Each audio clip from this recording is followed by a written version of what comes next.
Hello students, आज हम करेंगे जीओसी का एक topic carbocation and its stability. Carbocation, carbanion, free radical ये रिएक्टिव इंटरमीडिएट्स हैं। रिएक्टिव इंटरमीडिएट्स वो होते हैं जो रिएक्शन के बीच में ही बनते हैं और रिएक्शन के बीच में ही गायब भी हो जाते हैं। रिएक्शन के बीच में ही मैकेनिज्म जब पढ़ोगे तब पता चलेगा कि रिएक्शन के बीच में कहीं बन रहे हैं, लेकिन ये रिएक्शन की मैकेनिज्म को डिसाइड करते हैं। अगर रिएक्शन में बनने वाला रिएक्टिव इंटरमीडिएट चेंज हो जाए तो उसकी पूरी मैकेनिज्म चेंज हो जाती है। रिएक्टिव इंटरमीडिएट्स जो हैं वो हाईली अनस्टेबल स्पेसिस होते हैं, शॉर्ट लिविंग होते हैं। हाईली अनस्टेबल स्पेसिस बनते ही क्या हो जाते हैं? डिस्ट्रॉय हो जाते हैं। हाईली अनस्टेबल है, उनका लाइफ स्पेन टाइम बहुत कम होता है और वो रिएक्शन की मैकेनिज्म को डिसाइड करते हैं। ठीक है, तो इस तरह से हम आज एक रिएक्टिव इंटरमीडिएट डिस्कस करने वाले हैं जो ऑर्गेनिक में रिएक्शन की मैकेनिज्म्स में बहुत काम आता है, कार्बोकैटायंस। इससे पहले मैंने आपको हाइपर कॉन्जुगेशन पढ़ाया था और ये बताया था हाइपर कॉन्जुगेशन इफेक्ट की एप्लीकेशन में स्टेबिलिटी ऑफ कार्बोकैटायन। ठीक है, वहां नाम आया था कार्बोकैटायन का। कार्बोकैटायन की स्टेबिलिटी को हाइपर कॉन्जुगेशन इफेक्ट जो है अफेक्ट करता है। ओके स्टूडेंट्स, तो आज का ये टॉपिक स्टार्ट करने से पहले आप चैनल को सब्सक्राइब कर लेना, वीडियो को लाइक कर देना, कमेंट बॉक्स में अपने कमेंट लिखिए। दैट बूस्ट अप अस, मुझे बूस्ट अप करता है तुम्हारे लिए और अच्छे अच्छे इंटरेस्टिंग वीडियो बनाने के लिए, केमिस्ट्री के अच्छे टॉपिक लाने के लिए, जिससे आपकी बेसिक्स बहुत अच्छी हो जाए केमिस्ट्री में। आपको केमिस्ट्री से डर नहीं लगे। You must love the subject. Okay, और जब आपको सब्जेक्ट अच्छा लगेगा तो आप इंटरेस्ट लेके पढ़ोगे और इंटरेस्ट लेके पढ़ोगे तो मार्क्स अच्छे आएंगे। ओके, तो शुरू करें बेटा हम लोग। कार्बोकैटायन। कार्बोकैटायन क्या है बेटा? कार्बन का कैटायन। कार्बोकैटायन किस वर्ड से बना है? Cation of carbon. Cation of carbon ऐसा रिएक्टिव इंटरमीडिएट जिसमें कार्बन पर, कैटायन मतलब पॉजिटिव चार्ज, कैटायन मतलब पॉजिटिव चार्ज, ऐसा कैटायन जिसमें कार्बन पर पॉजिटिव चार्ज है। किस पर पॉजिटिव चार्ज है? कार्बन पर। पॉजिटिव चार्ज का मतलब आपको पता है, ये इलेक्ट्रॉन डेफिशिएंट स्पीसीज है। पॉजिटिव चार्ज इलेक्ट्रॉन डेफिशिएंट भी तो आता है। तो कार्बोकैटायन एक रिएक्टिव इंटरमीडिएट है, रिएक्शन में ही बनेगा, रिएक्शन में ही गायब हो जाएगा, रिएक्शन की मैकेनिज्म को डिसाइड करेगा, रिएक्टिव इंटरमीडिएट है। ठीक है, it is electron deficient species. ये एक इलेक्ट्रॉन डेफिशिएंट स्पीसीज है, इलेक्ट्रॉनों की कमी होती है, तभी तो पॉजिटिव चार्ज है इसके ऊपर। ठीक है, ये अभी हम देखेंगे। ये हेट्रोलिटिक फिशन ऑफ बॉन्ड से बनता है। Heterolytic fission of covalent bond. Heterolytic fission of covalent bond. Covalent bond के हेट्रोलिटिक फिशन ऑफ बॉन्ड से, हेट्रोलिटिक फिशन से बनता है। हेट्रोलिटिक फिशन क्या होता है? इससे पहले वीडियो देखिएगा। जीओसी में मैंने आपको बताया types of cleavage of covalent bond. Covalent bond के क्लीवेज दो टाइप के होते हैं, homolytic fission and heterolytic fission. ठीक है, तो ये किससे बनता है? Heterolytic fission of covalent bond से बनता है। नेक्स्ट आपके पास है, चलिए हम ये देखें कि कार्बन कार्बोकैटायन क्या है, इसका स्ट्रक्चर कैसा है, किस तरह से ये बनता है, सारी चीजें। तो देखिए बेटा, मान लीजिए आपके पास मिथाइल क्लोराइड। क्या है? Methyl chloride. तो मिथाइल क्लोराइड में ये कार्बन क्लोरीन का कोवलेंट बॉन्ड आपको अच्छे से पता है। कार्बन क्लोरीन का जो कोवलेंट बॉन्ड है वो क्या है? ये पोलर कोवलेंट बॉन्ड है। It is polar covalent bond. ये पोलर कोवलेंट बॉन्ड है। अब पोलर कोवलेंट बॉन्ड है तो इसमें कार्बन पर क्या है? पार्शियल पॉजिटिव चार्ज है और क्लोरीन पर क्या है? पार्शियल निगेटिव चार्ज है। ये पार्शियल पॉजिटिव और ये पार्शियल निगेटिव। ओके, जब इस बॉन्ड का फिशन होगा, जब कार्बन और क्लोरीन के बीच का बॉन्ड टूटेगा तो बेटा इस बॉन्ड का फिशन जो होगा वो हेट्रोलिटिक फिशन होगा, अनइक्वल हेट्रोलिटिक फिशन। ठीक है, इसका मतलब जब बॉन्ड टूटेगा तो अनइक्वल डिवीजन होगा इलेक्ट्रॉन का। चलिए इसमें एक चीज और समझाती हूँ मैं आपको, यहीं से आपको ये समझ में आ जाएगा कि जब कार्बोकेटायन बनता है तो कार्बन पे पॉजिटिव चार्ज जो आता है उसका मीनिंग क्या है। ठीक है, और कार्बन पर हमेशा +1 पॉजिटिव चार्ज ही क्यों है, किसी भी कार्बोकेटायन पे +2 चार्ज नहीं रहेगा। तो देखिए ये जो कार्बन है, आपको पता है कार्बन में कितने वैलेंस इलेक्ट्रॉन होते हैं, कार्बन में वैलेंस इलेक्ट्रॉन होते हैं 4, तो भाई ये कार्बन के 4 वैलेंस इलेक्ट्रॉन हैं। और क्योंकि कार्बन ने 4 कोवेलेंट बॉन्ड बनाए हैं तो डेफिनेट है कि 4 इलेक्ट्रॉन इससे दूसरे एटम के शेयर किए हैं। तो एक इलेक्ट्रॉन यहाँ हाइड्रोजन का शेयर है इस बॉन्ड में, एक इलेक्ट्रॉन हाइड्रोजन का, एक इलेक्ट्रॉन हाइड्रोजन का, और इस बॉन्ड में क्या शेयर है, एक इलेक्ट्रॉन क्लोरीन का शेयर। ठीक है, तो कार्बन और क्लोरीन का क्योंकि बॉन्ड जो है वो पोलर कोवेलेंट बॉन्ड है। पोलर कोवेलेंट बॉन्ड का मतलब क्या हुआ बेटा, पोलर कोवेलेंट बॉन्ड का मतलब ये है कि ये वाला बॉन्ड जो है इसके इलेक्ट्रॉन थोड़े से किसके साइड है भाई, क्लोरीन के साइड। तो ठीक से देखना इस बात को, जब इस बॉन्ड का हेट्रोलिटिक फिशन होगा इस बॉन्ड का, तो ये दोनों इलेक्ट्रॉन क्लोरीन के पास आ जाएंगे। यानी कार्बन की वैलेंस इलेक्ट्रॉन जो 4 थे उसमें से एक इलेक्ट्रॉन जो है वो क्लोरीन के पास, क्लोरीन का तो आ ही रहा है, लेकिन कार्बन के वैलेंस इलेक्ट्रॉन में से देखिए ब्लू वाला, और कार्बन के वैलेंस इलेक्ट्रॉन में से भी एक क्लोरीन के पास आ जाएगा। तो एक्चुअली कार्बन के पास जो 4 वैलेंस इलेक्ट्रॉन थे उसमें कार्बन के पास आप कितने बच गए, 3 ही बच गए। अगर मैं कहूं पूरे कंपाउंड में, यानी ये जो स्पेसिस बन गया, ये आपके पास है कार्बन, ये हाइड्रोजन, हाइड्रोजन, हाइड्रोजन, तो ये बॉन्ड टूटा तो दोनों इलेक्ट्रॉन क्लोरीन के पास आ गए और कार्बन पर आ गया पॉजिटिव चार्ज और क्लोरीन पर आ गया माइनस। ठीक है, अगर मैं आपसे ये पूछूं पॉजिटिव चार्ज क्यों आया, पॉजिटिव चार्ज इसलिए आया कि कार्बन के 4 वैलेंस इलेक्ट्रॉनों में से एक वैलेंस इलेक्ट्रॉन कौन ले गया, क्लोरीन ले गया। यानी कार्बन की खुद के वैलेंस इलेक्ट्रॉनों में से ही एक इलेक्ट्रॉन इसके पास कम है। Is it clear? हाँ, कि कार्बोकेटायन अगर आपसे पूछे इस पूरे स्पेसिस में वैलेंस सेल में कितने इलेक्ट्रॉन है, तो भाई इस स्पेसिस में तो वैलेंस सेल में क्या है भाई, 6 इलेक्ट्रॉन है। वैलेंस सेल में 6 इलेक्ट्रॉन है इस पूरे स्पेसिस में। इसका मतलब कि कार्बोकेटायन में कार्बन की ऑक्टेट कंप्लीट नहीं होगी। ओके, ऑक्टेट इनकम्प्लीट होगी, इसकी ऑक्टेट इनकम्प्लीट होगी। और इसके ऊपर पॉजिटिव चार्ज ये क्यों आया है, पॉजिटिव चार्ज इसलिए आया है कि कार्बन का एक वैलेंस इलेक्ट्रॉन क्लोरीन ले गया, यानी ये स्पेसिस इलेक्ट्रॉन डेफिशिएंट बन गया। इसके वैलेंस सेल में अब कार्बन के खुद के 3 इलेक्ट्रॉन है, 3 दूसरे कोवेलेंट दूसरे एटम ने जो शेयर किए हैं वो है, लेकिन कार्बन के खुद के 3 इलेक्ट्रॉन है, जबकि कार्बन की वैलेंस सेल में 4 इलेक्ट्रॉन होते हैं। एक इलेक्ट्रॉन कम हो गया, इसके लिए इसके पास क्या आ गया, प्लस चार्ज आ गया। Is it clear? तो आपने देखा ये रिएक्टिव इंटरमीडिएट है, इसमें कार्बन पर पॉजिटिव चार्ज डेवलप होता है, इसलिए कार्बोकेटायन कहते हैं। ठीक है, ये हेट्रोलिटिक फिशन ऑफ बॉन्ड से बनता है।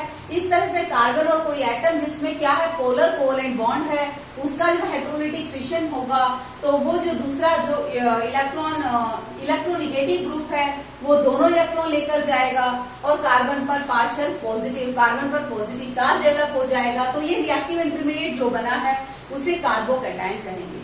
क्या कहेंगे, कार्बोकेटायन। अब बताइए कार्बोकेटायन में इसको देखना, कार्बोकेटायन में कार्बन ने कितने कोवेलेंट बॉन्ड बना रखे हैं, 3 कोवेलेंट बॉन्ड बना रखे हैं। Is it clear? और कार्बन पर क्या है, पॉजिटिव चार्ज है। अब हम आते हैं कार्बोकेटायन के स्ट्रक्चर पे। तो स्ट्रक्चर जब हमने कार्बोकेटायन का देखा, structure of carbocation, carbocation have triangular planar structure.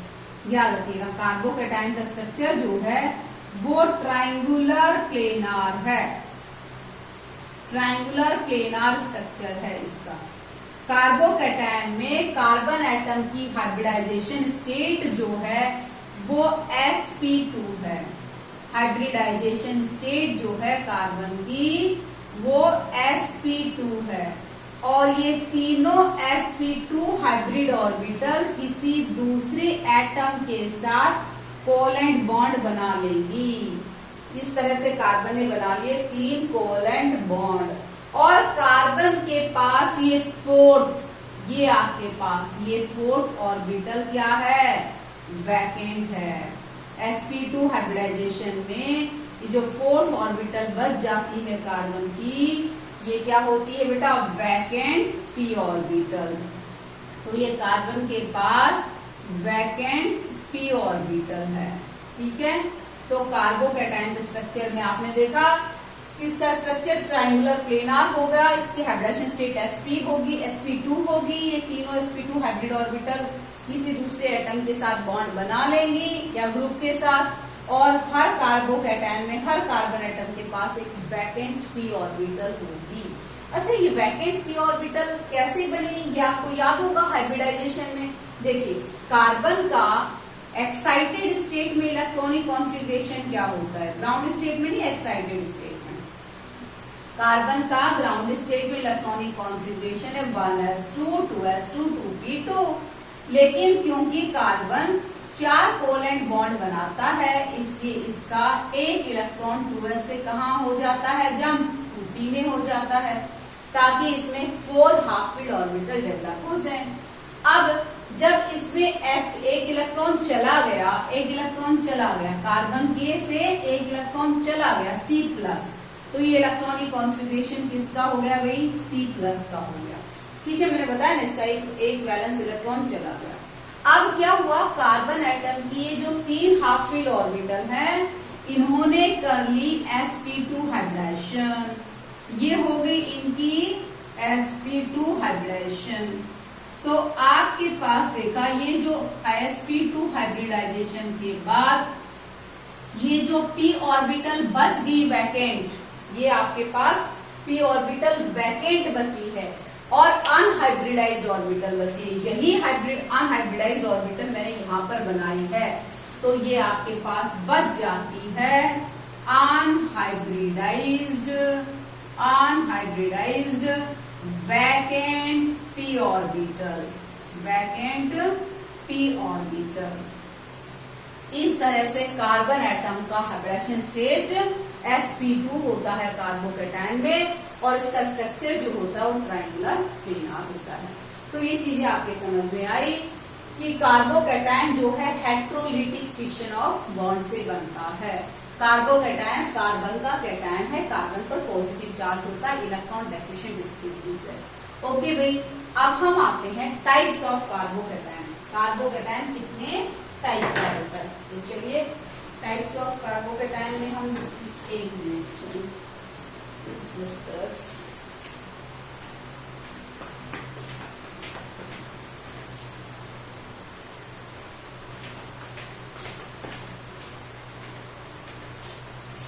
अगला टॉपिक है आपके पास कार्बोकैटायन कितने टाइप का होता है, टाइप्स ऑफ कार्बोकैटायन। बहुत ही इंटरेस्टिंग है भाई जर्नल ऑर्गेनिक केमिस्ट्री। अगर आपके समझ में आ गई तो आपको हमेशा ऑर्गेनिक केमिस्ट्री में इंटरेस्ट आएगा। टाइप्स ऑफ कार्बोकैटायन,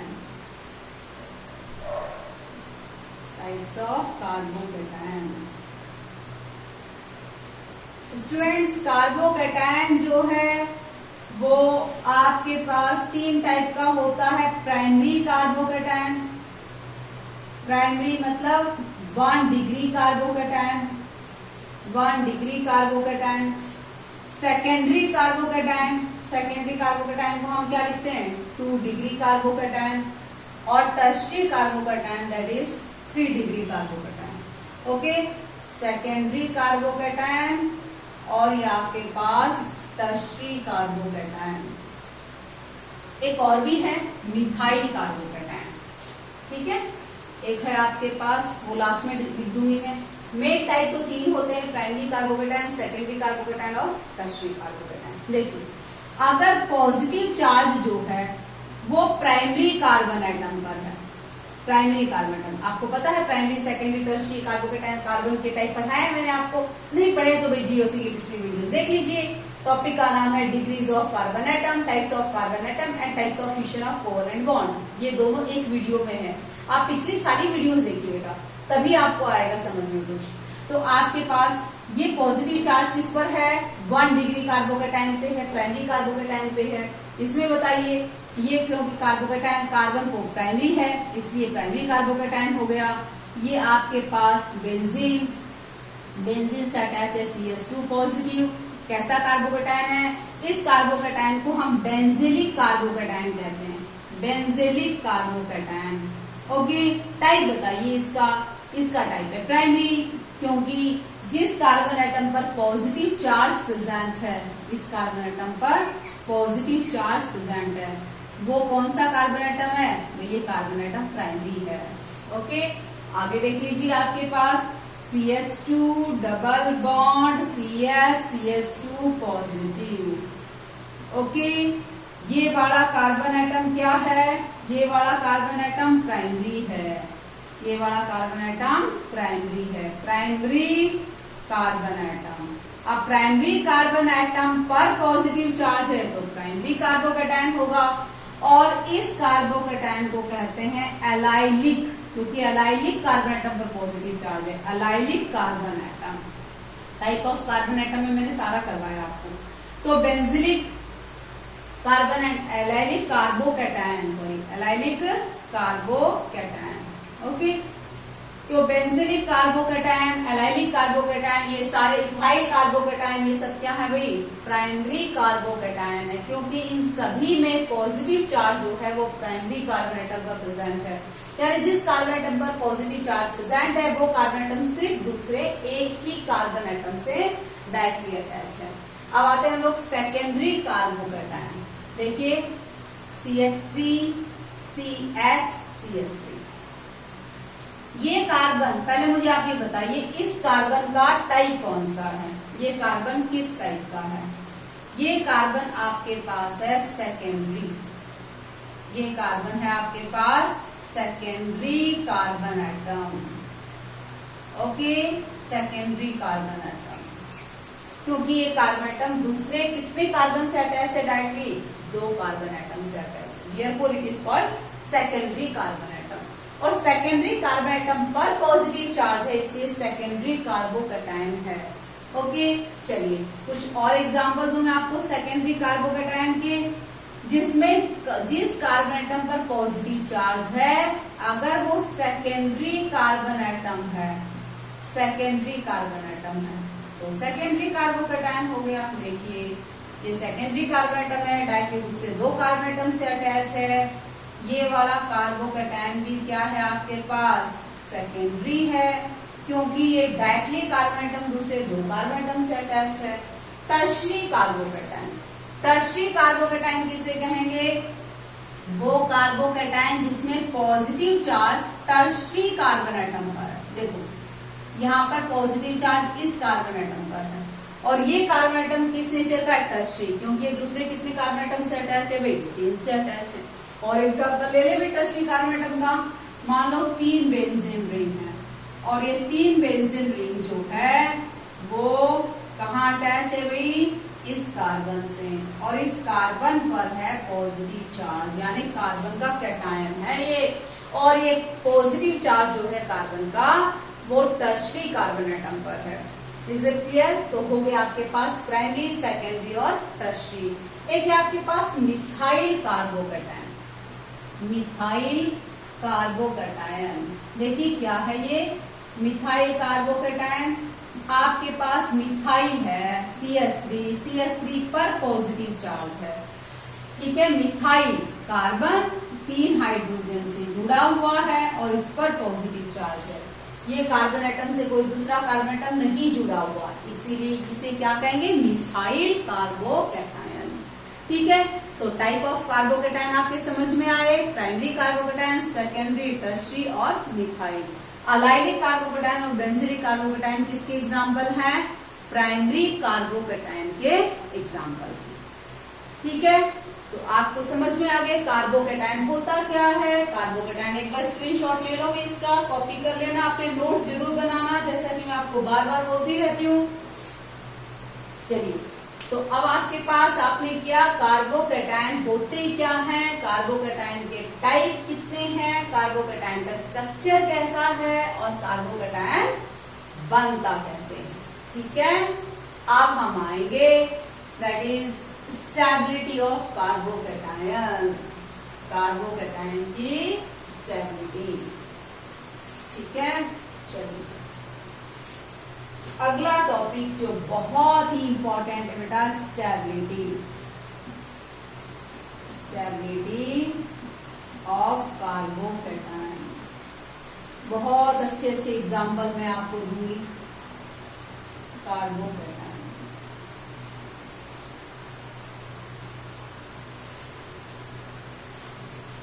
कार्बोकैटायन की स्टेबिलिटी को डिसाइड करने के लिए 3 फैक्टर हैं, जिसे RHI फैक्टर बोलते हैं, resonance effect, hyperconjugation effect and inductive effect. ठीक है, कौन कौन से फैक्टर कार्बोकैटायन की स्टेबिलिटी को डिसाइड करते हैं? सबसे पहले रेजोनेंस इफेक्ट, रेजोनेंस इफेक्ट। दूसरा आपके पास hyperconjugation effect, hyperconjugation effect. Okay, और तीसरा है आपके पास, थर्ड इफेक्ट है that is inductive effect, inductive effect, resonance effect, hyperconjugation effect and inductive effect. देखिए तीनों फैक्टर कैसे डिसाइड करते हैं, पहले इंडिविजुअल देखेंगे हम, फिर तीनों को कंबाइन करेंगे। बेटा कार्बोकैटायन जो अनस्टेबल है, कार्बोकैटायन की अनस्टेबिलिटी का कारण है उसका पॉजिटिव चार्ज। फिर से सुनिए, कार्बोकैटायन की अनस्टेबिलिटी का कारण है उसका पॉजिटिव चार्ज। अगर कोई फैक्टर उस पॉजिटिव चार्ज को डिलोकलाइज कर दे, उस पॉजिटिव चार्ज के अमाउंट को कम कर दे, इसका मतलब वो फैक्टर जो है कार्बोकैटायन की स्टेबिलिटी को बढ़ाएगा। ठीक है, इस कंसेप्ट को अच्छे से ध्यान रखिएगा। द अनस्टेबिलिटी ऑफ कार्बोकैटायन एक रिएक्टिव इंटरमीडिएट है, तो ये हाईली क्या है, हाईली अनस्टेबल तो है ही है। अब हाईली अनस्टेबल में भी इनमें होता है कि ये स्टेबल है, ये उससे कम स्टेबल है, ये उससे कम स्टेबल है। ये सभी कार्बोकैटायन अनस्टेबल ही होते हैं। अब उन अनस्टेबल में भी कुछ स्टेबल होते हैं, कुछ कम स्टेबल होते हैं, कुछ ज्यादा अनस्टेबल होते हैं, कुछ कम अनस्टेबल होते हैं। जो ज्यादा अनस्टेबल होते हैं, ठीक है, और उनमें से जो कम अनस्टेबल होगा उसे हम कहेंगे कि वो स्टेबल है। आगे बात समझिए कि रिएक्टिव इंटरमीडिएट होते सारे अनस्टेबल ही। तो क्या कहा मैंने कि कार्बोकैटायन की अनस्टेबिलिटी, इस बात को आप ध्यान देना और अच्छे से लिख लेना, that is unstability, unstability of carbocation, of carbocation due to its positive charge. ठीक है, वो इसके पॉजिटिव चार्ज की वजह से है। इन तीनों इफेक्ट में, ये तीनों इफेक्ट क्या करते हैं, ये तीनों इफेक्ट कार्बोकैटायन के पॉजिटिव चार्ज को कम करने की कोशिश करेंगे। जो इफेक्ट पॉजिटिव चार्ज के अमाउंट को कम करने की कोशिश करेगा वो कार्बोकैटायन की स्टेबिलिटी को बढ़ाएगा। Is it clear? तो क्या कहा मैंने, स्टेबिलिटी, आप ऐसे कह सकते हो इसी बात को, stability of carbocation, stability of carbocation is inversely proportional to positive charge, positive charge of carbocation. सही है, पॉजिटिव चार्ज का, कार्बोकैटायन का पॉजिटिव चार्ज जितना कम हो जाएगा उसकी स्टेबिलिटी उतनी ही बढ़ जाएगी, और पॉजिटिव चार्ज जितना बढ़ेगा, इनहेंस होगा, उतनी स्टेबिलिटी क्या होगी, डिक्रीज होगी।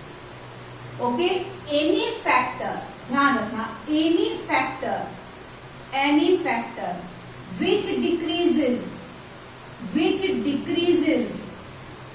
decreases डीलोकलाइजेस, डिक्रीज हो सकता है डीलोकलाइजेशन करके करें, delocalizes positive charge of carbocation, positive charge of carbocation. अगर कोई फैक्टर कार्बोकैटायन में क्या करता है, उसका पॉजिटिव चार्ज डीलोकलाइज करता है, ठीक है, इसका मतलब पॉजिटिव चार्ज के अमाउंट को कम करता है। पॉजिटिव चार्ज डीलोकलाइज कर दिया, पॉजिटिव चार्ज पहले एक एटम पे था और वही पॉजिटिव चार्ज 3-4 एटम में बांट दिया, तो एक एटम पर तो पॉजिटिव चार्ज का मैग्नीट्यूड कम हो गया। एक एटम पे +1 चार्ज था, 3 एटम में बांट दिया, तो अब एक पर कितना होगा, +1/3। तो इसी तरह से पॉजिटिव चार्ज का डीलोकलाइज, कार्बोकैटायन का जो पॉजिटिव चार्ज है उसका डीलोकलाइजेशन जितना ज्यादा होगा, कार्बोकैटायन की स्टेबिलिटी उतनी ही ज्यादा होगी, क्योंकि डीलोकलाइजेशन से पॉजिटिव चार्ज का मैग्नीट्यूड जो है एक एटम पर क्या हो जाएगा, कार्बन पर कम हो जाएगा, और पॉजिटिव चार्ज का मैग्नीट्यूड कम हो गया तो स्टेबिलिटी क्या हो जाएगी, बढ़ जाएगी। तो एनी फैक्टर, कोई भी फैक्टर जो कार्बोकैटायन के पॉजिटिव चार्ज को डीलोकलाइज करता है, ठीक है, delocalize positive charge of carbocation increases stability, increases stability. तो एक्चुअली जो रेजोनेंस इफेक्ट है वो क्या करता है, ये काम करता है रेजोनेंस इफेक्ट। रेजोनेंस इफेक्ट क्या करता है, रेजोनेंस इफेक्ट जो है वो कार्बोकैटायन के पॉजिटिव चार्ज का डीलोकलाइजेशन करता है। Is it clear? इसी तरह से हाइपर कॉन्जुगेशन इफेक्ट भी क्या करता है, हाइपर कॉन्जुगेशन इफेक्ट आपने पढ़ा है, अगर नहीं पढ़ा है तो पिछली वीडियो देख लीजिए। हाइपर कॉन्जुगेशन इफेक्ट भी क्या करेगा, पॉजिटिव चार्ज जो कार्बन एटम पर था उसका डीलोकलाइजेशन कर देगा, वो पॉजिटिव चार्ज कार्बन पे नहीं रहेगा, वो क्या हो गया, अल्फा एटम पर आ गया, अल्फा हाइड्रोजन एटम पर आ गया, तो पॉजिटिव चार्ज का क्या हो जाएगा, डीलोकलाइजेशन हो जाएगा। तो ये रेजोनेंस इफेक्ट और हाइपर कॉन्जुगेशन इफेक्ट, ये दोनों इफेक्ट कार्बोकैटायन की स्टेबिलिटी को बढ़ाते हैं। कैसे बढ़ाते हैं, वो क्या करते हैं, पॉजिटिव चार्ज, कार्बोकैटायन का जो पॉजिटिव चार्ज है उसको डीलोकलाइज करते हैं। ओके, अब आ जाते हैं हम लोग इंडक्टिव, बढ़ाता तो इंडक्टिव इफेक्ट भी है। अब इंडक्टिव इफेक्ट में कौन सा इफेक्ट पॉजिटिव कार्बोकैटायन की स्टेबिलिटी बढ़ाएगा और कौन सा नहीं, ये देखना। तो इंडक्टिव इफेक्ट जैसा कि आपने पढ़ा है, अगर नहीं किया है तो भी पिछली वीडियो सुन लीजिए इंडक्टिव इफेक्ट की। इंडक्टिव इफेक्ट 2 टाइप का होता है, प्लस आई इफेक्ट और minus I effect. Okay, plus I effect मतलब electron releasing inductive effect. Electron releasing जो ग्रुप कार्बोकैटायन से अटैच है और वो प्लस आई इफेक्ट एग्जर्ट कर रहा है। प्लस आई इफेक्ट एग्जर्ट करने का मतलब क्या होगा, मतलब ये होगा कि वो पॉजिटिवली चार्ज कार्बोकैटायन को इलेक्ट्रॉनों की डेंसिटी थोड़ी दे रहा है, और इलेक्ट्रॉनों की डेंसिटी देना, ये प्लस चार्ज इलेक्ट्रॉन की डेंसिटी मतलब माइनस चार्ज देना, माइनस चार्ज देने का मतलब कार्बोकैटायन का पॉजिटिव चार्ज क्या हो जाएगा, कम हो जाएगा, प्लस से माइनस न्यूट्रलाइज हो जाएगा और पॉजिटिव चार्ज कम हो जाएगा, इसका मतलब स्टेबिलिटी ऑफ कार्बोकैटायन क्या हो जाएगी भाई, इंक्रीज हो जाएगी। एग्जाम्पल के लिए देखिए, मान लीजिए कार्बोकैटायन से ये एक आर ग्रुप अटैच है। ओके भाई, हम बात करते हैं इंडक्टिव इफेक्ट के बारे में। तो आर ग्रुप क्या होगा, आर ग्रुप अगर प्लस आई इफेक्ट एग्जर्ट करने वाला ग्रुप अटैच है कार्बोकैटायन से, तो आर ग्रुप जो है वो प्लस आई इफेक्ट एग्जर्ट करेगा। प्लस आई इफेक्ट का मतलब क्या हुआ, ये थोड़े से इलेक्ट्रॉनों की डेंसिटी कार्बन को देगा, जिससे इसका पॉजिटिव चार्ज कम हो जाएगा, और पॉजिटिव चार्ज कम हो जाएगा तो स्टेबिलिटी क्या हो जाएगी, बढ़ जाएगी।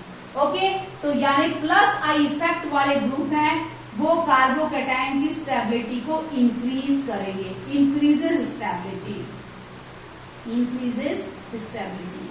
ओके, अगर कार्बोकैटायन से माइनस आई वाला ग्रुप अटैच है, जैसे एग्जाम्पल के लिए आप देखिए CH2 और मैंने इससे अटैच कर दिया NO2 ग्रुप। अब NO2 क्या करेगा, NO2 जो है वो इलेक्ट्रॉन विड्रॉ करेगा। NO2 जो है वो माइनस आई इफेक्ट एग्जर्ट करता है, माइनस आई। अब क्योंकि माइनस आई इफेक्ट एग्जर्ट करता है तो क्या करेगा भाई, ये माइनस आई इफेक्ट एग्जर्ट करेगा तो पॉजिटिव चार्ज के अमाउंट को और इंक्रीज करेगा, क्योंकि इलेक्ट्रॉनों की डेंसिटी और ले लेगा इस साइड, तो कार्बन का पॉजिटिव चार्ज इंक्रीज हो जाएगा। पॉजिटिव चार्ज इंक्रीज होने का मतलब स्टेबिलिटी क्या हो जाएगी, बोलो, ये इंक्रीज होने का मतलब स्टेबिलिटी ऑफ कार्बोकैटायन डिक्रीज हो जाएगी। स्टेबिलिटी ऑफ कार्बोकैटायन, कार्बोकैटायन का जो पॉजिटिव चार्ज का मैग्नीट्यूड है उसके इनवर्सली प्रोपोर्शनल है। अगर वो कार्बोकैटायन का पॉजिटिव चार्ज डीलोकलाइज होगा, ज्यादा लोगों में स्प्रेड हो जाएगा, ज्यादा एटम में स्प्रेड हो जाएगा तो कार्बोकेटाइन स्टेबिलिटी बढ़ जाएगी, जैसा कि करेंगे minus plus I effect, hyper conjugation और रेजोनेंस इफेक्ट। लेकिन अगर माइनस आई वाला कोई ग्रुप अटैच है तो माइनस आई वाला ग्रुप क्या करेगा, कार्बोकेटाइन का पॉजिटिव चार्ज और इंक्रीज करेगा, क्योंकि वो यहां से इलेक्ट्रॉन विड्रॉ कर लेगा। अब इलेक्ट्रॉन विड्रॉ करने का मतलब और ज्यादा इलेक्ट्रॉन डेफिशिएंट बना देगा इसको, तो पॉजिटिव चार्ज इंक्रीज करने का मतलब स्टेबिलिटी क्या हो जाएगी, इंक्रीज हो जाएगी। और एक एग्जांपल देखते हैं हम लोग, CF3 CH2+। देखिए CF3 highly electron withdrawing group है और ये क्या करेगा, कौन सा इफेक्ट एक्सर्ट करेगा, माइनस आई, और माइनस आई इफेक्ट एक्सर्ट करेगा तो स्टेबिलिटी क्या करेगा भाई, डिक्रीज करेगा। यानी क्या समझ में आया आपके यहाँ पे कि इंडक्टिव इफेक्ट में अगर कोई group plus I effect exert करता है, अगर कोई group plus I effect exert करता है तो स्टेबिलिटी को क्या करता है, इंक्रीज। अगर कोई माइनस आई इफेक्ट एक्सर्ट करता है तो स्टेबिलिटी को क्या करता है, कार्बोकेटाइन की डिक्रीज करता है। ओके, चलिए अब हम आगे आते हैं, समझ में आई ये बात। अब आप क्वेश्चन ये उठता है कि अगर ये तीनों इफेक्ट की हम बातें करें, अभी तो हम इंडिविजुअल इफेक्ट की बातें करें कि हाइपर कॉन्जुगेशन इफेक्ट जो स्टेबिलिटी कैसे बढ़ाता है, क्योंकि डीलोकलाइजेशन कर देता है पॉजिटिव चार्ज का, रेजोनेंस इफेक्ट भी डीलोकलाइजेशन कर देता है पॉजिटिव चार्ज का, inductive effect plus I effect carbocation की स्टेबिलिटी इंक्रीज करता है, और माइनस आई इफेक्ट जो है कार्बोकेटाइन की स्टेबिलिटी डिक्रीज करता है। अगर किसी कार्बोकेटाइन में तीनों इफेक्ट प्रेजेंट है तो हम कैसे कंपेयर करेंगे, किस इफेक्ट को हम लोग प्रिडोमिनेंट मानेंगे, इस बात को अच्छे से ध्यान रखिएगा कि बहुत इंपॉर्टेंट चीज है कि कार्बोकेटाइन की स्टेबिलिटी को डिसाइड करते समय सबसे पहले हम रेजोनेंस इफेक्ट चेक करेंगे, उसी ऑर्डर में लिखा है, RHI बोलते हैं इसको, RHI। पहले रेजोनेंस इफेक्ट, फिर हाइपर कॉन्जुगेट। रेजोनेंस इफेक्ट से अगर आप कार्बोकेटाइन की स्टेबिलिटी डिसाइड नहीं कर पा रहे हो, आगे बढ़ जाओ, हाइपर कॉन्जुगेशन से डिसाइड करो। हाइपर कॉन्जुगेशन से नहीं डिसाइड कर पा रहे हो, फिर इंडक्टिव इफेक्ट लेके आओ। यानी इन तीनों इफेक्ट में रेजोनेंस इफेक्ट जो होता है वो डोमिनेटिंग होता है, H इफेक्ट उससे कम होता है और I इफेक्ट उससे कम होता है। कार्बोकेटाइन की स्टेबिलिटी को डिसाइड करने का ये ऑर्डर है, पहले रेजोनेंस इफेक्ट चेक करेंगे, फिर हाइपर को, उससे नहीं डिसाइड हुआ तो हाइपर कॉन्जुगेशन, उससे नहीं हुआ तो फिर इंडक्टिव इफेक्ट पे जाएंगे। ठीक है, चलिए जैसे मैं आपको पहला एग्जांपल दे रही हूं, आपके पास है CH3 CH3, okay, tertiary carbocation.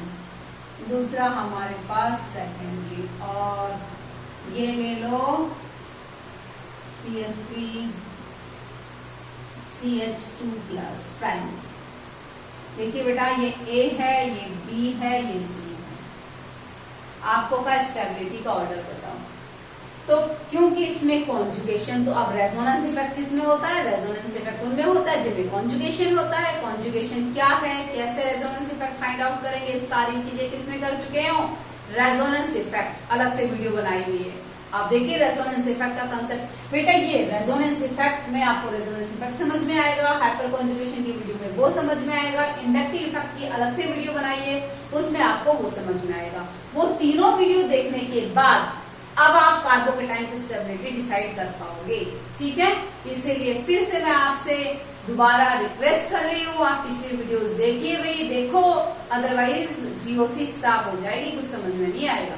चलिए, तो आपके पास इसमें क्योंकि रेजोनेंस इफेक्ट तो है नहीं, ऑपरेट ही नहीं हो रहा, कॉन्जुगेशन की कोई कंडीशन ही नहीं है, तो रेजोनेंस इफेक्ट ऑपरेट नहीं होगा तो हाइपर कॉन्जुगेशन इफेक्ट देखेंगे। हाइपर कॉन्जुगेशन हो रहा है क्या, बिल्कुल हो रहा है। हाइपर कॉन्जुगेशन में हम क्या देखते हैं बताओ, number of alpha hydrogen atoms. तो इसमें कितने अल्फा हाइड्रोजन एटम है, 3, 6, 9। इसमें 9 अल्फा हाइड्रोजन एटम है। इसमें कितने अल्फा हाइड्रोजन एटम है, 6 अल्फा हाइड्रोजन एटम है। और इसमें कितने, 3 अल्फा हाइड्रोजन एटम है। तो किसमें हाइपर कॉन्जुगेशन इफेक्ट ज्यादा होगा, ए वाले में, उससे कम किसमें, बी वाले में, उसमें किसमें कम, सी वाले में। यानी हाइपर कॉन्जुगेशन इफेक्ट के हिसाब से स्टेबिलिटी हो गई ए की ज्यादा, बी की उससे कम और सी की उससे कम। ओके, तो सीक्वेंस होता है डिसाइड करने का, पहले रेजोनेंस इफेक्ट लगा के देखो, अगर रेजोनेंस इफेक्ट नहीं काम कर रहा है तो फिर किस पे आ आ जाओ भाई, हाइपर कॉन्जुगेशन इफेक्ट पे आ जाओ। हाइपर कॉन्जुगेशन भी काम नहीं कर रहा है तो फिर इंडक्टिव पे आ जाओ। चलो और देख लेते हैं हम लोग एक एग्जाम्पल। ठीक है, तो ये मैं मिटा दूं, आपको समझ में आ गए 3 इफेक्ट कौन कौन से हैं। अब हम सिर्फ क्वेश्चंस करेंगे, ठीक है, और क्वेश्चन से समझेंगे कि किस तरह से कब हम रेजोनेंस इफेक्ट लगाएंगे, कब हम हाइपर कॉन्जुगेशन लगाएंगे। ओके, चलिए दूसरा एग्जांपल है आपके पास, रेजोनेंस इफेक्ट तब लगाएंगे जब उस कार्बोकेटायन के रेजोनेंस स्ट्रक्चर पॉसिबल होंगे, यानी पॉजिटिव चार्ज पाई बॉन्ड के क्या होगा, पाई बॉन्ड या लोन पेयर इलेक्ट्रॉन के कॉन्जुगेशन में होगा, तभी उसमें रेजोनेंस स्ट्रक्चर बनेंगे। चलो पहले तो हम ये देख लें, ये आपके पास यहाँ पॉजिटिव चार्ज है, पॉजिटिव चार्ज है इस कार्बोकेटायन पे, वही यहाँ पर है। दूसरा स्ट्रक्चर है आपके पास, ये पॉजिटिव चार्ज यहाँ पर है। ओके, और तीसरा स्ट्रक्चर है आपके पास, ये पॉजिटिव चार्ज यहाँ पर। भाई आपने देख लिया इनमें कोई कॉन्जुगेशन तो है नहीं, कोई कॉन्जुगेशन नहीं है तो रेजोनेंस इफेक्ट ऑपरेट होगा नहीं, रेजोनेंस इफेक्ट रेजोनेंस स्ट्रक्चर नहीं बन सकते इसके। अब रेजोनेंस स्ट्रक्चर नहीं बन सकते तो हम देखेंगे क्या हाइपर कॉन्जुगेशन इफेक्ट ऑपरेट होता है। हाइपर कॉन्जुगेशन हो रहा है, उससे डिसाइड हो रहा है, तो इंडक्टिव इफेक्ट पे जाने की जरूरत नहीं है। ठीक है, चलिए तो इस पर पॉजिटिव चार्ज है, अल्फा कार्बन एटम कौन कौन से हो गए, ये हो गए, ये CH2 है और ये आपके पास CH है। तो कितने अल्फा हाइड्रोजन एटम है भाई, 3 अल्फा हाइड्रोजन एटम। तो पॉजिटिव चार्ज इस कार्बन एटम का, तो अल्फा कार्बन एटम कौन से हैं, ये है, ये है, ये है। इस पे 3 हाइड्रोजन एटम, इस पे 2, इस पे 2, तो कितने हो गए 7 अल्फा हाइड्रोजन एटम। और यहाँ पर आपके पास alpha hydrogen atom, carbon atom सिर्फ ये है और इस पे एक ही हाइड्रोजन है, यानी 1 अल्फा हाइड्रोजन एटम। ओके, तो बताइए अब सबसे ज्यादा अल्फा हाइड्रोजन एटम किस पे हैं, सबसे ज्यादा अल्फा हाइड्रोजन एटम है बी पर, उसके बाद ए में और उसके बाद सी में। तो स्टेबिलिटी ये हो गई। ठीक है, चलिए अब मैं आपको एक ऐसा एग्जांपल देती हूँ जिसमें resonance effect hyperconjugation effect operate नहीं करेगा। ठीक है, तो थर्ड आपके पास एग्जांपल है ये पॉजिटिव चार्ज, ये आपके पास हो जाएगा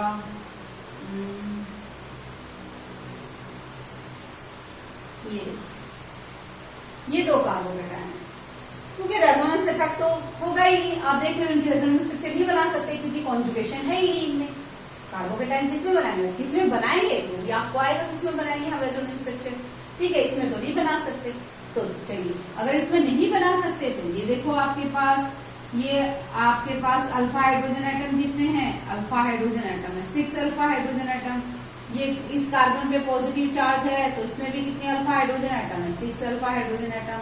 दोनों में 6 अल्फा हाइड्रोजन एटम आ गए, इसका मतलब रेजोनेंस इफेक्ट तो था नहीं, हाइपर कॉन्जुगेशन इफेक्ट से डिसाइड नहीं कर पा रहे, तो फिर कौन सा आ गया, इंडक्टिव इफेक्ट। अब आप किसे डिसाइड करेंगे, इंडक्टिव सीक्वेंस है, पहले R फिर H फिर I। अब इंडक्टिव इफेक्ट से डिसाइड करेंगे। इंडक्टिव इफेक्ट देखना किसमें ज्यादा है, इंडक्टिव इफेक्ट यहाँ पर 2 मिथाइल ग्रुप है, 2 मिथाइल का प्लस I इफेक्ट है, और यहाँ पर इस पॉजिटिवली चार्ज कार्बन एटम पर 3 इथाइल ग्रुप है, 3 इथाइल ग्रुप का क्या है, प्लस I इफेक्ट है। तो more plus I effect of 3 alkyl group, इसमें 3 अल्काइल ग्रुप है, 3 अल्काइल ग्रुप का प्लस I इफेक्ट है, इसीलिए बी वाला जो है वो ज्यादा स्टेबल है, किससे, फर्स्ट वाले से। ओके, चलिए अब हम ऐसा क्वेश्चन लेते हैं जिसमें रेजोनेंस इफेक्ट काम करता है। कहने का मीनिंग ये हुआ, देखो इसमें आर इफेक्ट तो लग नहीं रहा था, हाइपर कॉन्जुगेशन लगाया, बराबर हो गया अल्फा हाइड्रोजन एटम, फिर किसकी बारी आई, इंडक्टिव इफेक्ट की। हमने देखा किसमें प्लस I इफेक्ट ज्यादा है, जिसमें प्लस I इफेक्ट ज्यादा है वो कार्बोकेटायन क्या है, ज्यादा स्टेबल। ठीक है, तो क्या कहा मैंने आपको, ये बात अच्छे से ध्यान रखनी है। ये 3 फैक्टर हैं जो कार्बोकेटायन की स्टेबिलिटी को डिसाइड करते हैं, resonance effect, inductive effect, hyper conjugation. आपको सीक्वेंस से इनको ट्राई करना है, कंपेयर पहले R को फिर H को फिर I को। ठीक है, ऐसा नहीं कि पहले कुछ भी रख दिया। मान लीजिए आपके पास ये कार्बोकेटायन है, ये थर्ड एग्जाम्पल है आपका। ओके, ये A है, उसके बाद ये आपके पास B है। ओके, और ये आपके पास फिर ये कोई नहीं, ये आपके पास कौन सा एग्जाम्पल ले लीजिए, लेट मी सी क्या दिया हुआ है एग्जाम्पल अच्छे से एक्सप्लेन करने के लिए आपको। ये ले लीजिए, ये आपके पास है, इस पर पॉजिटिव चार्ज ये भी, ठीक है। और थर्ड एग्जाम्पल आपको ये दिया है, ध्यान दीजिएगा। सबसे पहले रेजोनेंस इफेक्ट, क्या रेजोनेंस इफेक्ट इनमें किसी में ऑपरेट हो रहा है? चलो भाई देखते हैं। देखो पाई बॉन्ड और पॉजिटिव चार्ज क्या है, कॉन्जुगेशन में है, तो इसमें रेजोनेंस इफेक्ट ऑपरेट होता है, इन दोनों में तो नहीं होता, कुछ कॉन्जुगेशन में ही नहीं है। तो ये रेजोनेंस इफेक्ट के हिसाब से ए ज्यादा स्टेबल है। पहले आर ने डिसाइड कर दिया ए ज्यादा स्टेबल है, बी सी में रेजोनेंस नहीं है। अब आई हाइपर कॉन्जुगेशन की बारी, क्योंकि बी और सी, अगर रेजोनेंस इफेक्ट बी और सी में नहीं लग रहा तो हाइपर कॉन्जुगेशन से डिसाइड कर लेते हैं। ये हाइपर कॉन्जुगेशन से किया हमने, इसमें CH3 इसमें हो गए 6 अल्फा हाइड्रोजन एटम, इसमें CH3 और ये CH2, इसमें हो गए 5 अल्फा हाइड्रोजन एटम। ओके, तो अल्फा हाइड्रोजन एटम किसमें ज्यादा है, बी में ज्यादा है और सी में कम है, तो ए की स्टेबिलिटी ज्यादा है, बी की उससे कम है, सी की उससे कम है। इसकी स्टेबिलिटी तो डिसाइड की रेजोनेंस इफेक्ट ने, और इन दोनों की किसने डिसाइड की, हाइपर कॉन्जुगेशन ने। अगर हाइपर कॉन्जुगेशन से नहीं डिसाइड कर पाते तो फिर कहां पर जाते, तो फिर हम जाते इंडक्टिव इफेक्ट की साइड। किस साइड जाते हुए, इंडक्टिव इफेक्ट की साइड। आई थिंक आपकी समझ में आ रही है बातें। चलो एक एग्जांपल और ले लेते हैं। देखिए अब क्या रेजोनेंस इफेक्ट सब में बराबर ऑपरेट होगा? ऐसा भी जरूरी नहीं है। रेजोनेंस इफेक्ट हो सकता है दो में ऑपरेट हो रहा हो और एक में रेजोनेंस इफेक्ट ज्यादा ऑपरेट हो रहा हो और एक में कम ऑपरेट हो रहा हो। तो ऐसा एग्जांपल हम ले, तो ये आपके पास है फोर्थ एग्जांपल। देखिए इसमें ये आपके पास है बेंजीन CH2 पॉजिटिव, ध्यान देना ये आपके पास है पॉजिटिव चार्ज और ये आपके पास, ये तीनों कार्बोकेटायन। तो कॉन्जुगेशन पॉजिटिव चार्ज और पाई बॉन्ड में यहां पर भी है, यहां पर भी, उसमें है नहीं। इसका मतलब फर्स्ट और सेकंड दोनों में रेजोनेंस इफेक्ट ऑपरेट हो रहा है, ठीक है। अब दोनों में रेजोनेंस है तो इन जब रेजोनेंस इफेक्ट इन दोनों की स्टेबिलिटी को डिसाइड करेगा तो इसमें दोनों में कौन ज्यादा स्टेबल है? तो रेजोनेंस इफेक्ट से पॉजिटिव चार्ज का डीलोकलाइजेशन किस पे ज्यादा होता है, किस कार्बोकेटायन में ज्यादा होता है, वो ज्यादा स्टेबल है। अब देखिए आप रेजोनेटिंग स्ट्रक्चर्स, अगर आपने रेजोनेटिंग स्ट्रक्चर का वीडियो देखा है तो आप जल्दी जल्दी बना लोगे। पॉजिटिव और पाई बॉन्ड है, आपको पता है भाई पाई बॉन्ड किस साइड जाएंगे, फिर पाई बॉन्ड के इलेक्ट्रॉन यही होंगे, वहीं पे डिलोकलाइज होंगे। क्यों? क्योंकि वो तो इलेक्ट्रॉन डेफिशिएंट है, वहां से तो इलेक्ट्रॉन आएंगे नहीं, तो यहां से जाएंगे इस पाई बॉन्ड के दोनों इलेक्ट्रॉन। जब पाई बॉन्ड के दोनों इलेक्ट्रॉन वहां गए तो आप ये बताइए आपके पास रेजोनेटिंग स्ट्रक्चर कौन सा बन गया? ये हो गया डबल बॉन्ड CH2, ये ऐसे ही है पाई बॉन्ड, और इस वाले कार्बन एटम पर हो गया इलेक्ट्रॉन डेफिशिएंसी, यहाँ आ गया पॉजिटिव चार्ज। ओके, आगे बताइए रेजोनेटिंग स्ट्रक्चर्स बनाना, रेजोनेटिंग स्ट्रक्चर्स वाली वीडियो से आएगा आपको। अब आपके पास क्या हुआ, ये वाला पाई बॉन्ड, ये वाला पाई बॉन्ड फिर पॉजिटिवली चार्ज कार्बन एटम के साइड डिलोकलाइज हो गए, ऐसे दोनों इलेक्ट्रॉन, तो ये वाला कार्बन एटम इलेक्ट्रॉन डेफिशिएंट बन गया, है ना। तो यहां पर आ गया फिर पॉजिटिव चार्ज, तो यहां पर हो गया पॉजिटिव चार्ज, ये हो गया डबल बॉन्ड CH2, और फिर क्योंकि ये इलेक्ट्रॉन डेफिशिएंट हो गया है तो इसके बाद ये वाला पॉजिटिव चार्ज की साइड जाएगा पाई बॉन्ड के इलेक्ट्रॉन, ये वाले यहां पर डिलोकलाइज हो गए, यहां पर, ठीक है। अगर ये वाले इलेक्ट्रॉन यहां पर आ गए तो आपके पास इलेक्ट्रॉन डेफिशिएंट कौन सा कार्बन बनेगा, ये वाला, ठीक है। तो पॉजिटिव चार्ज कहां पर आ जाएगा, पॉजिटिव चार्ज आ जाएगा ऑर्थो पोजीशन पर, यहां।